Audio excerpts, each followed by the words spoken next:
lockdown is what basically made the channel. Created it. Yeah, we had one video that went viral to the point where I was doing interviews with like Fox News in America. We had loads of like news channels from Australia wanting to get in touch. We had Men's Health share one of our videos on a mannequin. Could this be the summer? Could this be the post-lockdown summer haircut? But we did a guy, and he was kind of doing a big comb over coming forwards, and he was combing all his hair from the back to the front. And he was tall, chiseled cheekbones, and I was like, God, you look like a model. But I didn't say it to him at the start. That's what I thought. I thought that. I think you could shave your head and your facial features would come out, you know?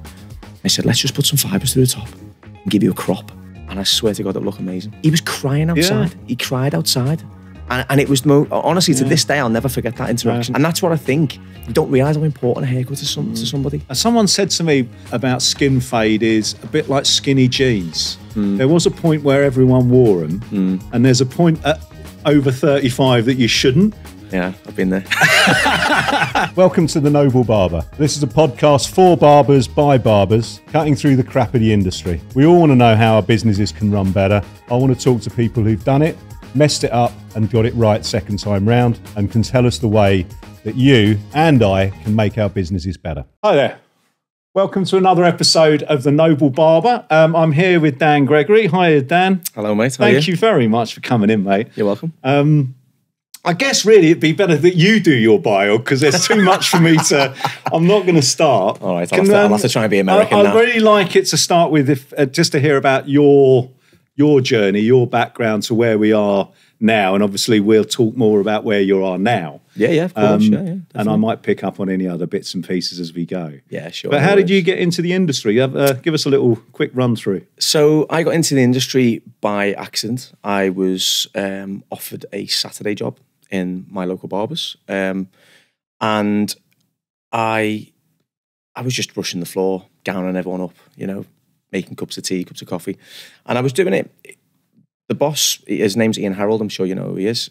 He just said to me, he spoke to me mum, I think, and said, you know, give him £15 a day, and he can just come and help us out. And I genuinely was just doing it for the money, right? That was why I started doing it, because you know we grew up in a very working class area.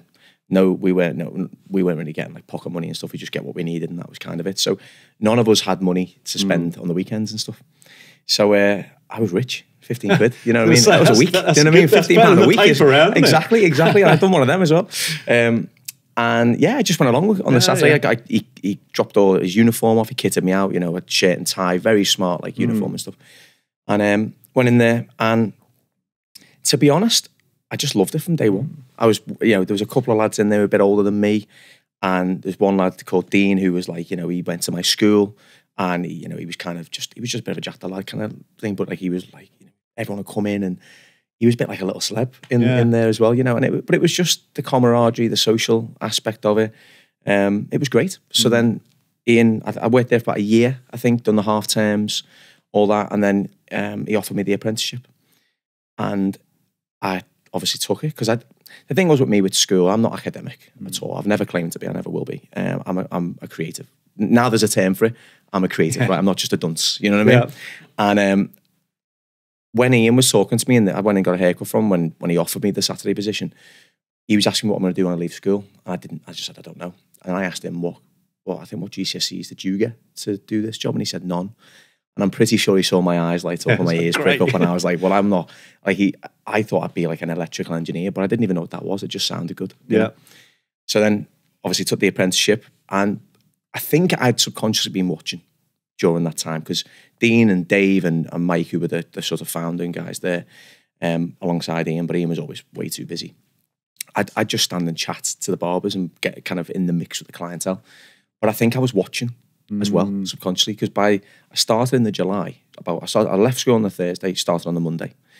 And by November, I was doing clipper cuts, you know? But I was going to college as well. I was doing 1 day a week in college.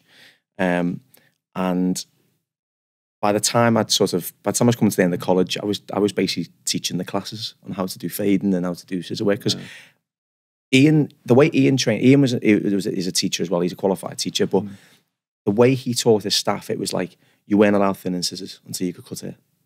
Because they're cheating scissors in some aspects. You know, you can blend in with them. You go over and over and over and it'll blend it in. Yeah. So I wasn't allowed them. We had to have a certain length of scissor. It had to be anything over 6.5 inch. And he started me on clippers because the clipper work, at first he put a little chair in the back and anyone who's having a clipper cut went to me. And I just started that. And it wasn't just about the clipper work. It was about being able to talk to clientele, learn how to kind of work with the client. But he was very big on, you know, just good traditional barbering. You know what I mean? Just good haircuts. Like we used to do in the end, like, you know, you do about 4 an hour, but they were very good haircuts. You know what I mean? Even, I know there's 4 an hour, but they were still very well done, very well executed.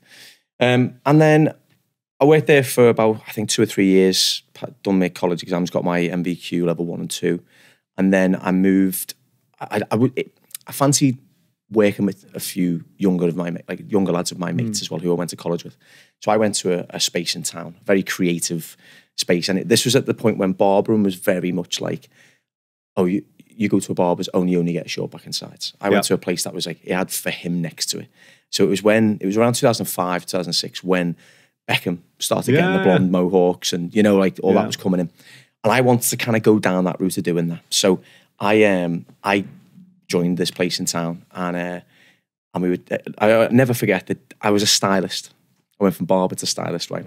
I think I left on the Friday and I think he said to me, I think Ian let me go. I can't remember or something like that. And he said, so I started there. I think I maybe had a week off or something. I started there. I remember one of the first clients said to me, or I asked him, I said, so why'd you come here then? You know, barbers don't know what they're doing. So I come to a stylist. Now, Friday, I was a barber. Monday, I was a stylist. You know what I mean? So I quickly realized the terminology matters to what you are. Yeah, the perception of what that person's like title is.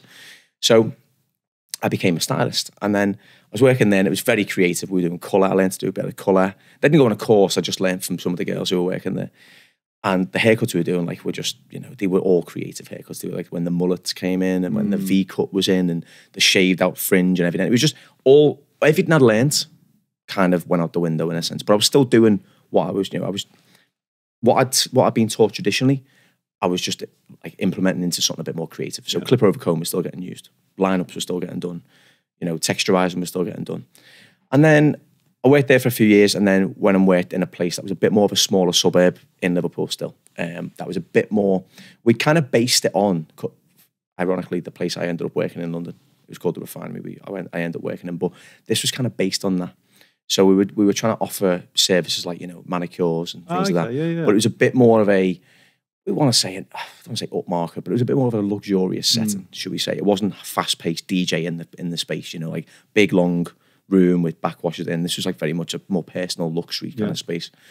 So we started working there and I was there about a year, and then I went down to London and I went into Harrods to look at like shaving brushes and stuff like that. And the girl behind the counter said to me, oh, do you need any help?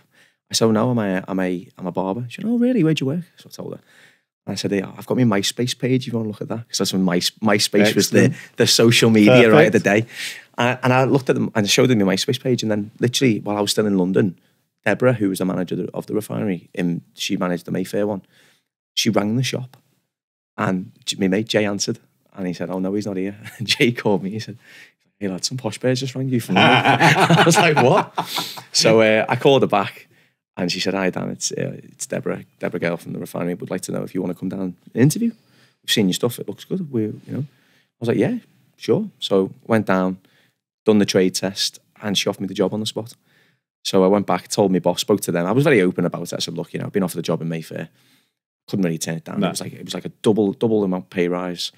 I've always been super ambitious. I always wanted to be the best in there. You know what I mean? Not putting other people down, but I always wanted to be the busiest and the best in there, right? And it just was kind of up my street a little bit. So I was 20. So I spoke to a girlfriend I had at the time. We had a conversation about it and she was like, yeah, I'll come down as well. So 2 weeks later, I moved to London and I was shitting myself. I'm not allowed to swear on this, but I was shitting myself. Right? And I walked in and even about 3 years into that job, I still was walking down the stairs in Mayfair going, how the hell am I here? But Mayfair kind of still does that to most people at some point. It's got that. It feels like a different world, doesn't it? No, it does. And because of where I come, like, I was just a scally in a pair of jeans, right? I think I'm still a bit of a scally now, but like I'd gone from working in a very small suburb to working in London, right? So I was super nervous thinking like, you know, my accent, you know, I went from charging like 12 quid to 55 quid overnight. Like, I was so nervous because I didn't think I was good enough. Like, no, I was going to say, the imposter syndrome must have been strong at that point. But I still have it now. Like, I've still got imposter syndrome now. Look at some of the guys on Instagram. I'm like, I can't fade like that, you know? But so what I'd done was, because I was so nervous, I used to sort of overcompensate my work, and I'd explain what I'm doing, right? Just by accident, which is funny enough become my thing now, my consultations, right? It's kind of what people talk to me about now. But this was like 2007, 2008. So wasn't really, like, the guys in there were all really good, but they never used to really talk like I did. You know what I mean? Like, I remember one of the guys, Philly, was the manager, and he just said, "You'll do really well in London, mate, because you talk." And I was like, "What do you mean?" He goes, "We don't talk. Londoners don't talk." And I was like, "Oh, okay." So I'd used to say to some of these guys, like, you know, I was so intimidated by, you get a guy who come in, American guy, suit, expensive watch, classic haircut, and very much like on his BlackBerry, huffing and puffing when you're taking a bit longer. I used to really get like super conscious. I'd be sweating, you know. And I remember I used to explain what I was doing. Like, I get a texture razor out because Ian, he works for American Crew, and they're very big on like the texture razor and stuff like that. So he taught me how to use one of them. So I'd use the texture razor as a way to say, as like a conversation starter. So I'd be like, they go, "Oh, what are you doing there?" I go, "Oh, it's a texture razor. I'm just creating a bit of root lift now." I'm like, "Oh, what's that?" So I'd say, "Well, when you slide into this section, you cut a little bit halfway up, and this makes, as this stands down, the short bits push the long bits up. So when you've got a quiff, it makes it stand up, and then the product will enhance it. It won't create it, it'll just enhance it." And I used to start talking like that. So the client would be like, "Oh my God, he knows what he's talking about." I had to blag my way through it, but I sounded right. I sounded like I knew more than I did, right? So I started doing a lot of that, and then I'd start going a bit more into detail. That became a bit of a thing for me. And then I just worked every day I possibly could. I think I had like 3 days off that first year because I was like looking, and there was a guy called Goran. He was the busiest one. I was like, I'm busier than him. I need to be busier than that guy. So I used to work like 6 days, 7 days a week, to the point where like my 13th month there, I took more in takings than Goran. And I was like, yes. I was only friendly. Like, Goran didn't give a shit, but like I did, you know what I mean? I was like, yes. So then I worked there for a few years, and then I got approached by a guy who used to work there, and he approached me on LinkedIn because because I was the youngest one there, and I was kind of the most, like, I was really enthusiastic and all this. Deborah put me forward for like doing a lot of the press. It's like we used to get all the journalists in because it was the place to go. The refinery was the place to go. Yeah. Because then you had like Gentleman's Tonic open up, then you had like Murdoch open up, you had all these other places open, probably off the back of the refinery. I think the guy who set up Gentleman's Tonic was a client of the refinery. Yeah. So it was kind of like the premier place to go.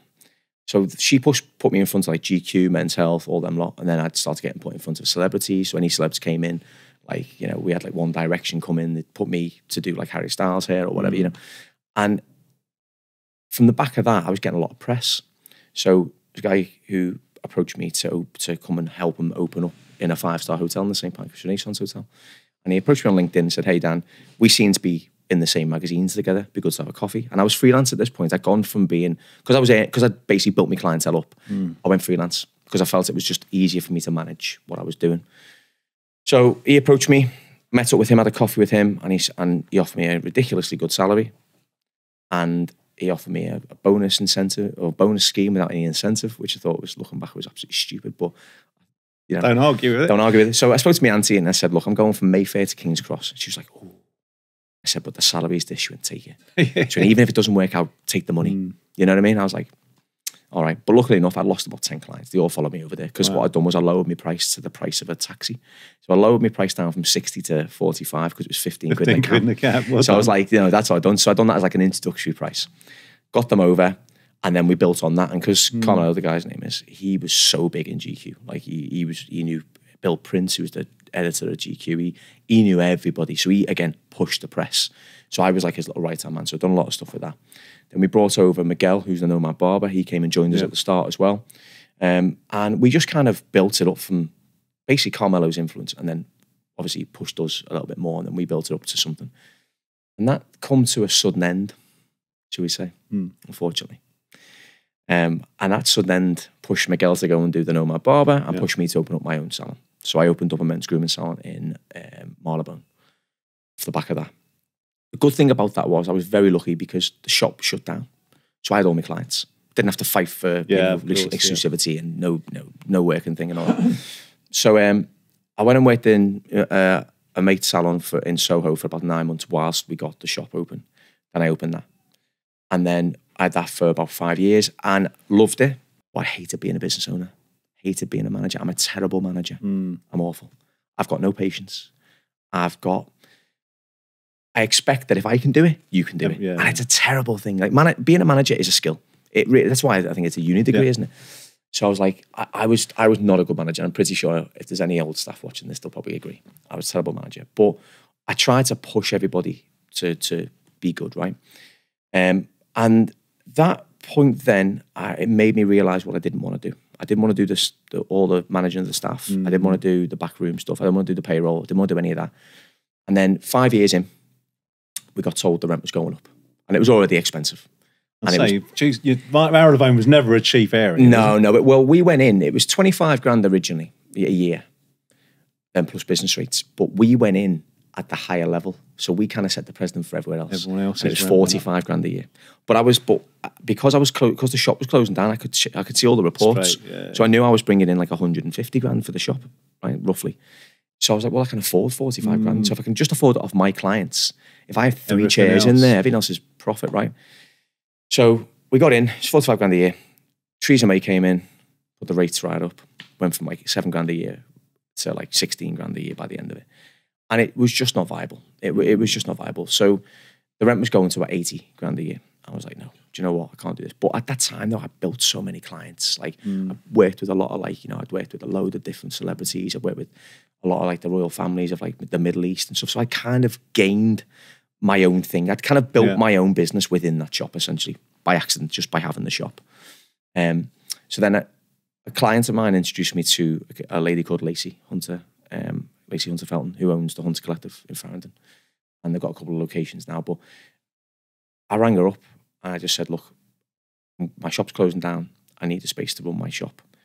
And she was like, we'd love you to come. I think they only had about 3 people working there at the time, or 4 people working there at the time. And it was just a collective of freelancers. Yeah, good space. It really is. And I've got a lot to thank her for, because she gave me that, like, she allowed me to basically go from like closing the shop down to keeping my clientele in a week. You know what I mean? I could just keep everybody within a week. And then she built a little barber station for me with a sink in front, because I need the sinks in front. I do a lot of wet shaving, a lot of beards and stuff.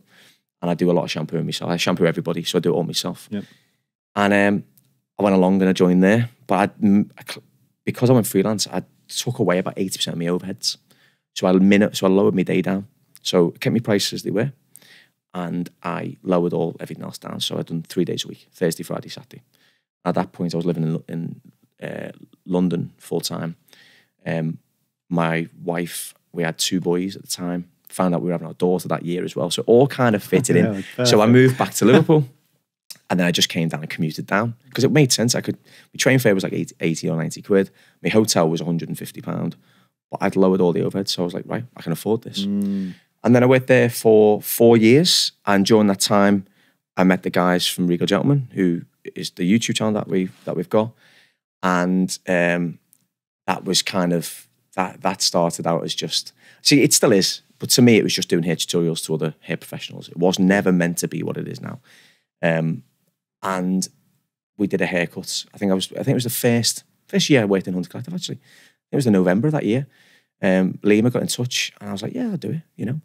And he sort of secured an appointment on a Friday for me. So even though I was busy, I had like maybe a Friday at 9 o'clock free. And Liam was like, look, I said, I can't do it for free, because I'm freelance. I'm paying the chair. So I'm paying like 20 quid an hour to be here.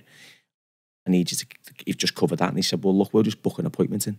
We'll just do it as an appointment. I'll just bring my camera. So I'm like, all right, cool. And I'd worked for brands throughout this whole time. I worked for like Braun, done bits for Chanel, done bits for Wilkinson Sword. I was like a brand ambassador for them for a while. And they've always got their own lingo. They've always got their own style. You've got to dress a certain way. You've got to talk a certain way. When I used to educate for American Crew, I had to use their vocabulary. You know what I mean? Yeah. It had to be like, you know, you had to say shears instead of scissors. You know, things like that. Yeah.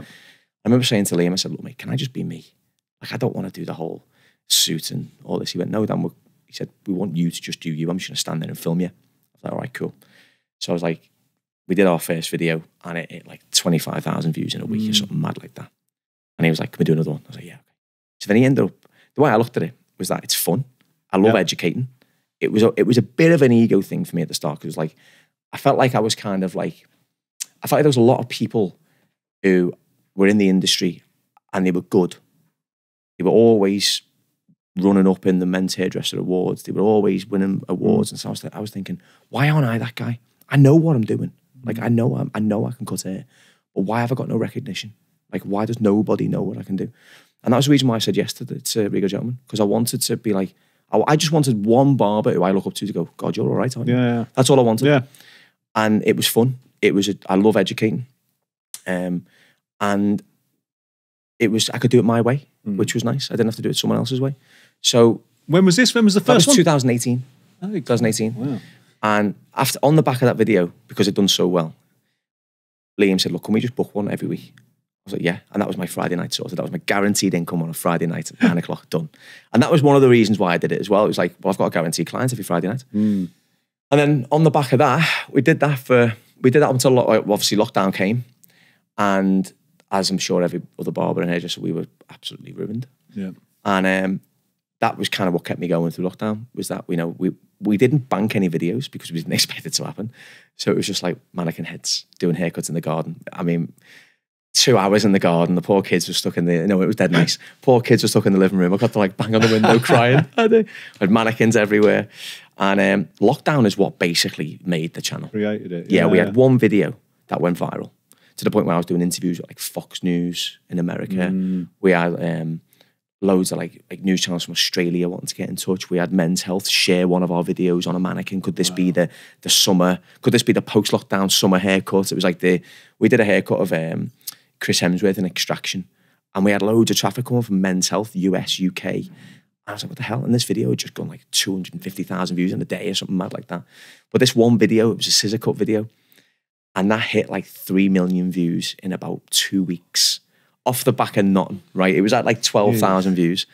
And my Instagram, I had like 5,000 followers, 10,000 followers overnight. I was like, what the hell's going on here? I was literally sitting in the garden, like just like going, what is going on? My wife's going, have you paid for them? I was like, no, I haven't. I was like, it's just follow. I was like, wow. Then Liam was just like, Dan, have you seen what's happened? Have you seen what's going on? And it was the back of that, we started doing virtual consultations in lockdown. So we were teaching barbers in lockdown, teaching partners in lockdown how to cut hair. So the first lockdown, that's where it took off. And that little gap, tiny little gap we had, where we had masks and visors and all that, we did, obviously the videos got better. We got more people wanting to get a haircut from us, because mate, when we tried to get people to come in for videos, we were going in a pub, me and Liam would go and have a drink after work, and we'd see a guy who had a cool haircut, and I go, should I go and ask him? Yeah. Go over and go, hey mate, we work for a channel called Rigo Gentleman. We do video consultations. Would you mind if I did a haircut on you for free and would film it? They're like, nah, I'm all right, mate. Like, all right, no worries. And then we get a guy who might just be sitting outside. This drunk guy wants to come out. And me and Liam were talking about like subcultures, like skateboard and tattoo artists. Let's get a few, let's just diverse the sort of channel. Let's go down some subculture routes. And that was literally, it was really weird. This guy come and sat with us, tried to basically bum the cigarette off me. And we got talking to him. I was like, what do you do? He said, I work for Palace, the skateboard brand. I was like, oh, right. I go, are you a skater? He goes, yeah. I said, do you want a free haircut next week? He was like, yeah. He was pissed, like. And we were like, all right, next Friday at this time? He said, yeah. And we were thinking, he's not going to turn up. And he did. He turned up. He was pissed, like. He turned up. He had to go to the toilet about 4 times during the video and everything. But he was so cool. And then that kind of like, that's how we used to get people at the time. Yeah. Now we have like 10, 15,000 people applying every month. It's crazy how it's gone. But that was the start of it all, really. And then obviously lockdown took us in. Then the second lockdown, we were kind of established a bit more then. And we were averaging about 10,000 subscribers a month, just new subscribers. But what we were doing as well, we were trying to base it on like a community basis. So we reply back to all the comments, or we reply back to as many comments as we could. And that would really build the community. So we had a good organic following, which kind of led us up to where we are probably today. And then on the back of, we after lockdown, because we kind of monetized the YouTube channel, we could afford a studio. So instead of renting instead of using Hunter Collective, we rented our own studio. And it was a dump, but it was, what you saw on camera looked nice. It was your dump. But it was our dump. Yeah, exactly. It was our dump. But what you saw on camera looked great. If you'd have turned the camera around, it was just like bin bags, floor. Wasn't Is he talking painted. about us, Luke? Every studio is like this, right? Every single studio is like this. But it was good, but we didn't have any running water, didn't have any Wi-Fi, and it really served its purpose. So we did that, and then when one of the girls who worked at Hunt Collective went and rented a studio of our own, and we were looking for a new studio because it was like renovations work getting done. And obviously, you know yourself, filming any little bangs, they'd get microphones, pick them up, and we had to stop filming one day, and we'd organise this whole day. I used to have to book off a weekend to go and film, so book off Hunter Collective, film for a weekend there. Yeah. So I was earning no money, you know. So all the days we planned, we didn't get told the studio was renovating it. So we had scaffold outside, people banging on the wall. It was a nightmare. So I said to Liam, look, we need to look for a new studio. I said, why don't I get in touch with Spooky, the girl who'd rented somewhere else. We found Containerville. And Liam was like, look, we're on a rolling contract here. We can move it within a month. Found the studio. It was cheaper than where we were. And you could literally run a whole studio. Or you could run a barbershop in there. So I said to him, shall we do this together? Like, should we open the studio and actually do it as a full working shop? He's like, if you want to do that, we're well up for it. I was like, all right, let's do it. So then we got the studio in the August, and I moved my whole business over there in the January of the next year. And that's where we are now. So we're at the Gregory studio. So it's a fully fledged, it's a container. Yeah, and it looks weird from the outside, but when you come in, you just think you're in a shop.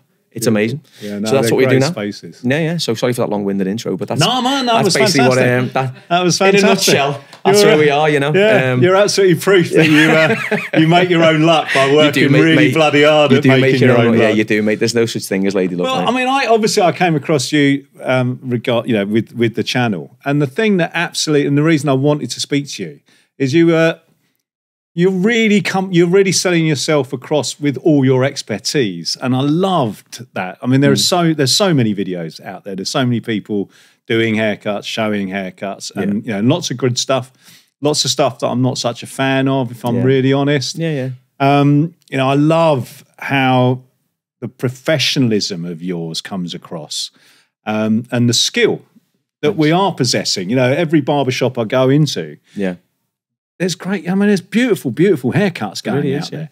And we seem to have forgotten that bit. The bit that doesn't get sold is that lovely honest moment at the beginning where, and it is honest because I do see some of them, you're like, I haven't got a clue, man. You know what I mean? And that's the whole point, that you get that opportunity to go on the journey with that client.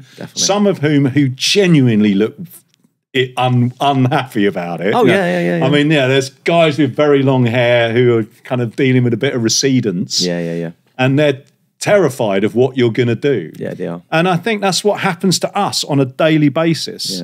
And we forget. That's kind of what the whole point of the channel was. It wasn't about me trying to show off my skills or what I can do. It wasn't about just doing the best fade or I wasn't just getting the guy with that lovely mousy brown hair where a fade looks amazing on, and they've got that sort of European Caucasian hair which can bend and can move and can flick, and the model looking guys, we get everybody. We genuinely don't pick out the people to come in. No, we just get but that's that key. I mean, you couldn't have faked that honesty that where you can see you're kind of say no. I say no to people. Oh, I'm not that. And I really like that. Like that. Thanks, and obviously the quality is there, and it looks beautiful. But it's that interaction where you can see the guys becoming more confident, that you can see them being made up. I see it a bit with some of the kind of hair replacements and and that kind of stuff where the guys have kind of start off feeling like they look 50 and by the end of it they look 20. 100%. And so you get that reaction. You're doing this with with essentially a pair of scissors. And I think that's really kind of shows our industry, and presumably these followers aren't just industry. Most of the stuff out there is being followed by industry. Yours are essentially punters. They are, but funnily enough, it was never meant to be that though. It was all I never I just want to kind of teach other barbers, or hairdressers essentially, if you're going to separate them, but it was never to build a clientele. I already had a fully booked clientele. I wasn't looking for any more clients.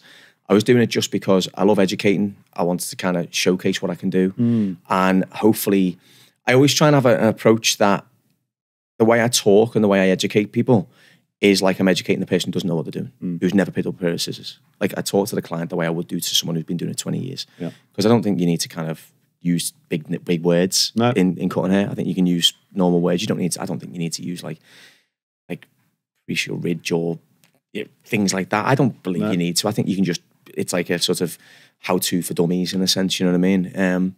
But I feel like with what we're doing, like when you're saying about the very start about having that kind of conversation, it's like I just think if you're just honest with the person, there's nothing worse than getting that review.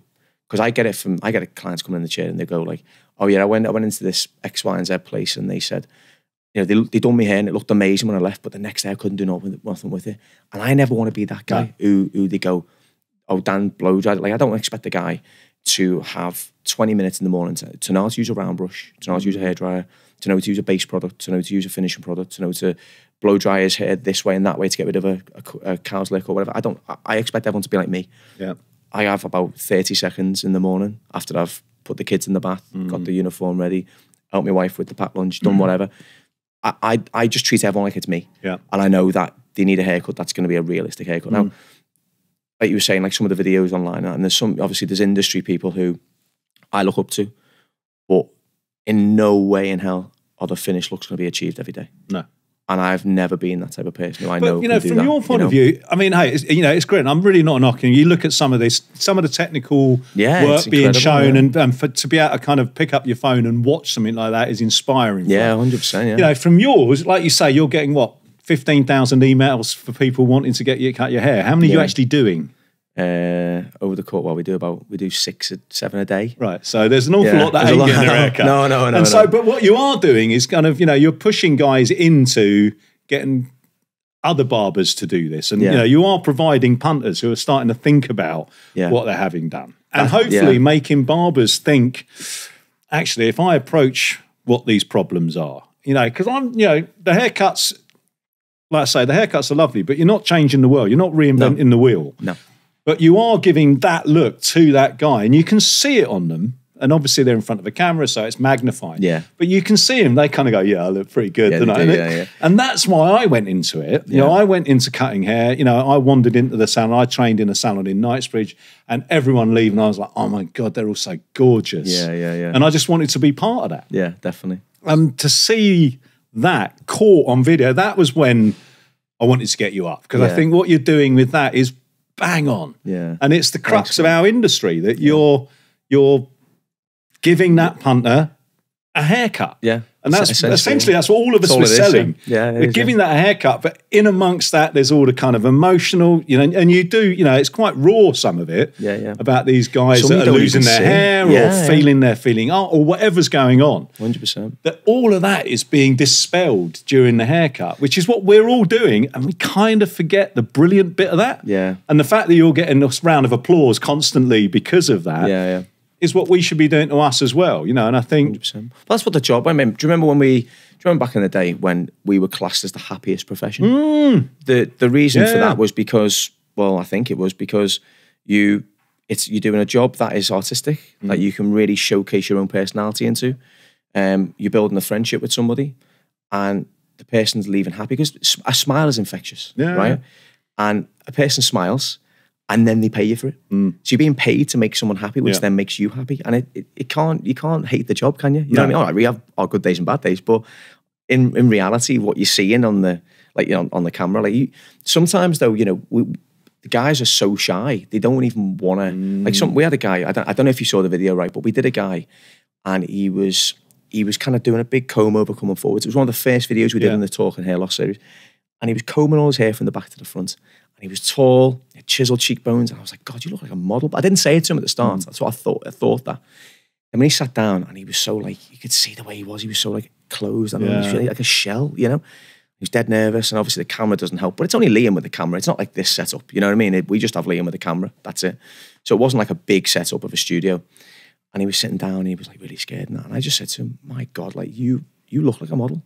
Like I think you could shave your head and your facial features would come out, you know? And he let me do it. So then I took the whole top off, and we used some fibres because he'd started his medication. He'd started using finasteride and minoxidil. So you could see they were coming through. You could see it was having an impact. I said, let's just put some fibres through the top. and give you a crop, just a clipper cut basically. And I swear to God, it looked amazing. No, he really did. And he was. But you could see it on him. He was crying outside. Yeah. He cried outside. And it was the most, honestly, to this day, I'll never forget that interaction. It was the most, and that's what I think. You don't realise how important a haircut is to somebody. Like, we should have that. I think that's what we forget. Us, you know? We do. We really do forget. We get bogged down in a lot of other, we get bogged down in an awful lot of bollocks. Yeah, we do. But that's why we do it. And when you get, I mean, I do remember that. I did see that video. Yeah, it was amazing. I'm not stalking you. I don't watch all. No, it's fine. Please do. Get the views. but it really did hit me. And like I say, I fully embraced my slap a long time ago. Yeah. But you've got the beard to pull it off as well, haven't you? You know what I mean? You could pull it off with the beard. My kids call me Uncle Albert, so I don't know if it's a great look during the war. But, you go through it. We had a guy in one of the earlier podcasts here who'd gone through a hair transplant. And listening to him, I was like, I remember all these feelings when I was 17 and it started thinning, and then 18, and I'm looking at it thinking.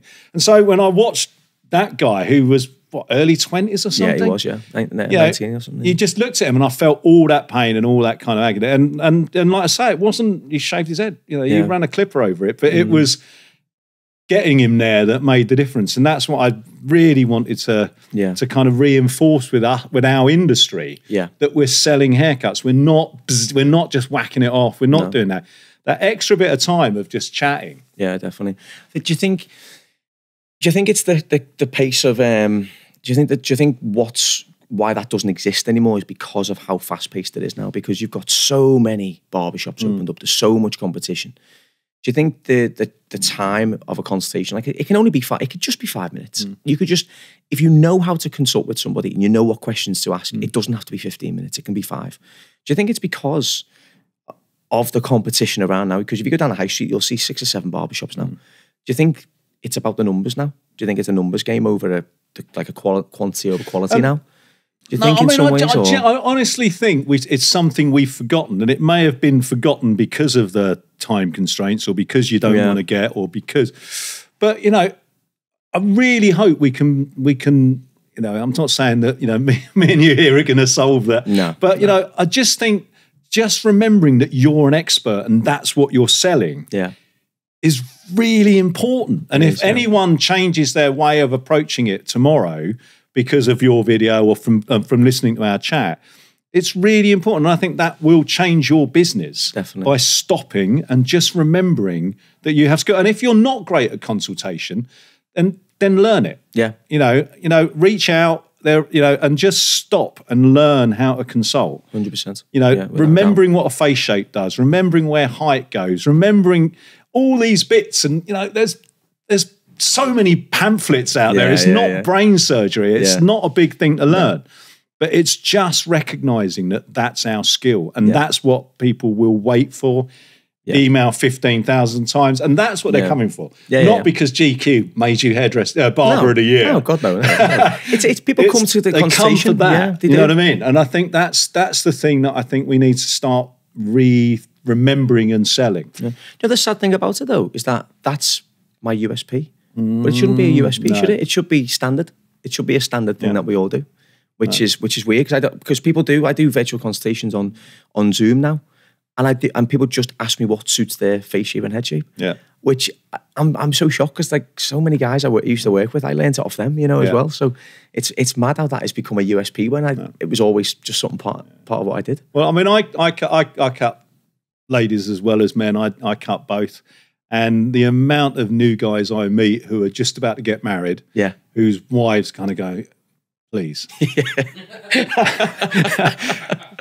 And every time, it's always just getting it. It's never, ever, or very rarely is it a kind of massive head shave change. No. It's generally, let this get a bit longer, bit of weight here, don't cake that quite down there, just little tweaks. That's all it is, And it's like, oh my God, I feel like, and it just makes it more expensive. It makes it kind of individual. It makes it theirs. You get complimented as well. And that's exactly what happens. They then go off and guys are like, oh, where'd you get? Yeah, they do. And I always love it if you cut my mate's hair. For a guy to turn around to another bloke and go, "Yeah, Charlie, your hair looks beautiful." You know, we don't do that to each other. Do you know what? You'd be so surprised how much that's changing, though. You know, honestly, like I had a guy say to me that there was a group of mates and they were at a wedding and they were talking about the guy had said, "Oh, I went to see Dan Gregory," and they were like, "Is that the guy off the YouTube thing?" Yeah. And they were at a wedding watching our videos. And I was like, that is just bizarre. Like, I never think in a million years. Like, I always wanted that to be. I always wanted lads to feel comfortable about talking about the hair because that's where we wanted to go. That's all I ever wanted. But I think a lot of them don't. I mean, I still think this is that provoker that you'll get guys sit down and you can lose it. There's a nanosecond in there that most guys sit down and go, "Oh, what do you reckon?" Yeah. And that's your moment. And if you kind of go, "Oh, what you're wearing that?" And normally a number 2, it's gone. Yeah, it's and gone, that moment's gone. And the guy's like, "Oh yeah." And do you know what I mean? They won't openly say it. Up, you know. And I think it's and I think we keep talking about it, and you know, being open and being present and all that kind of stuff. And I think it's part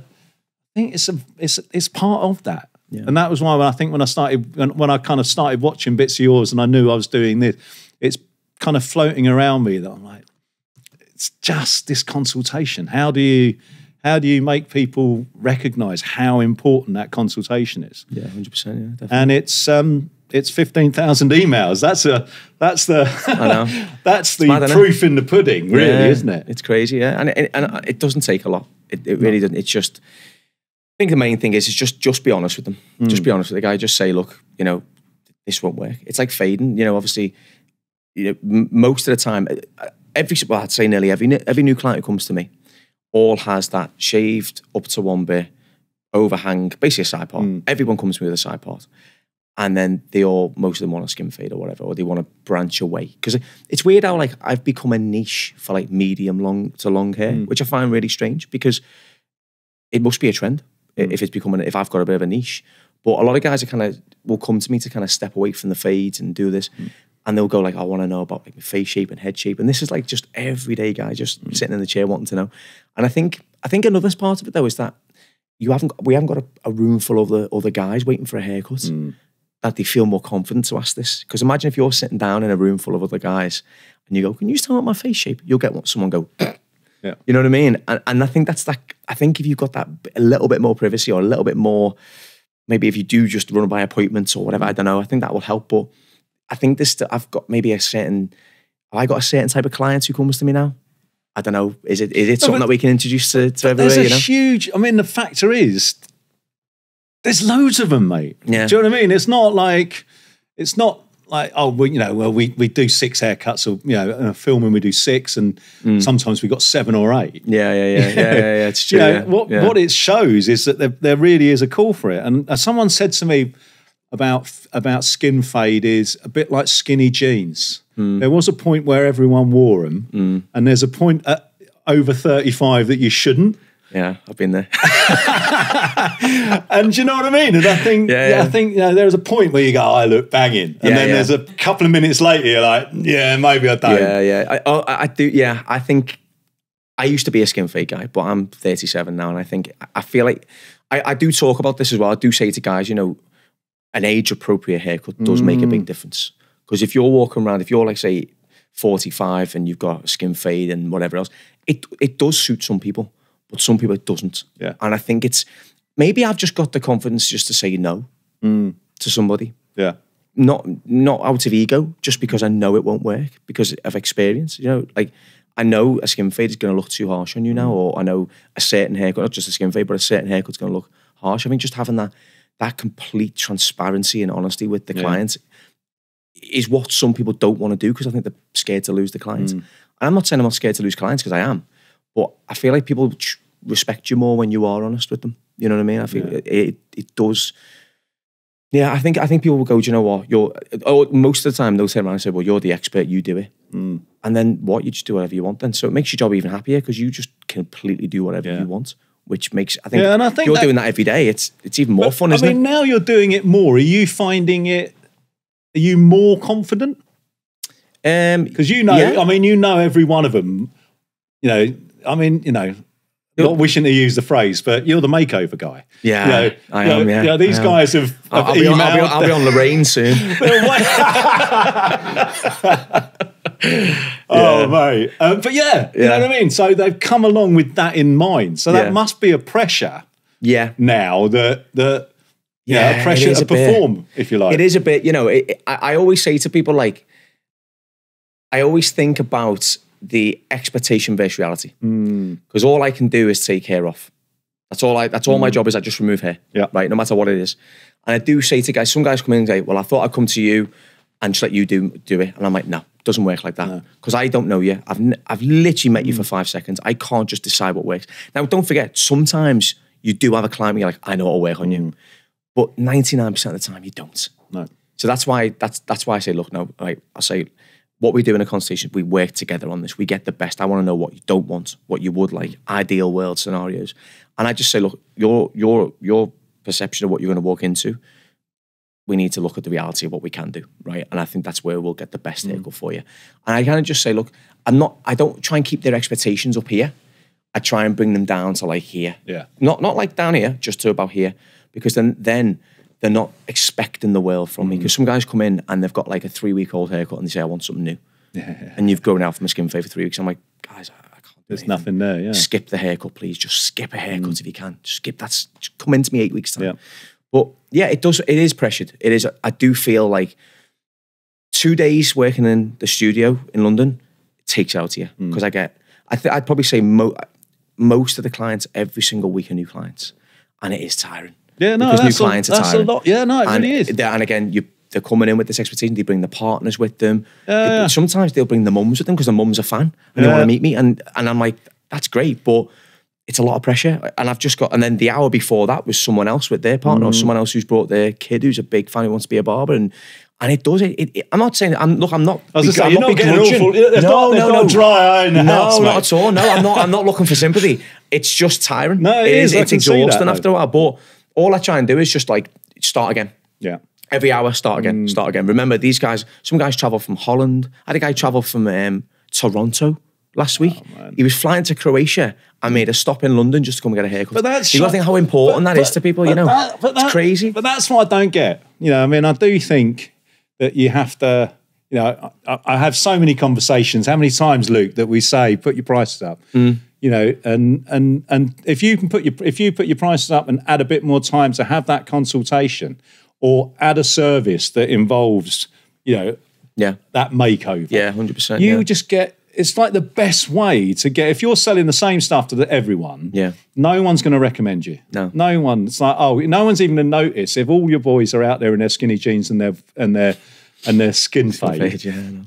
No one is. But, someone turned up with a bit of a remaked mullet. 100%, yeah. And definitely. all of a sudden, everyone's like, actually, I'm going the back. Yeah. 100%. And so you can see that guys want something more. If you're the guy that's doing it, as you obviously are, it has that traction that's unbelievable. Yeah, definitely. I know it's going well, but 15,000 emails, mate. I know, it's nuts, innit? I know. You wouldn't, honestly, we would never have thought that in a million years. Like when we were begging people to come in, when we had no backup, models coming in, and we were literally walking past the tube station sometimes. I'd be on my own, I'd go over and I see a guy with like a mod.